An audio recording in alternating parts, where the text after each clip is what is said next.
పెసర పునుగుల పులుసుకి ముందుగా పెసరపప్పు 3-4 గంటలు నానపెట్టుకోవాలి.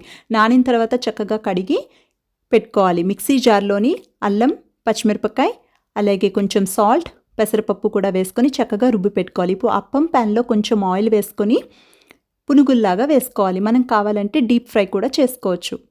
ఇప్పుడు 2 వైపులా చక్కగా కాల్చుకొని కాగిన తరువాత తీసి ఒక ప్లేట్‌లో పక్కన పెట్టుకోవాలి. ఇప్పుడు పులుసుకి ప్యాన్ పెట్టుకొని ఆయిల్ కాగిన తర్వాత ఆవాలు, మెంతులు, ఎండుమిరపకాయ, పచ్చిమిరపకాయ, కరివేపాకు రెబ్బలు, వెల్లుల్లి రెబ్బలు, అలాగే ఆనియన్ కూడా వేసుకొని ఆనియన్ వేగిన తర్వాత టొమాటో, కూర కారం పొడి, ఉప్పు, కొంచెం పసుపు వేసి 5 నిమిషాలు మగ్గనివ్వాలి. 5 నిమిషాలు పోయిన తర్వాత చింతపండు పులుపు వేసి అలాగే తగినంత ఉప్పు, చిన్న బెల్లం ముక్క కూడా వేసుకొని 10 నిమిషాలు మరగనివ్వాలి.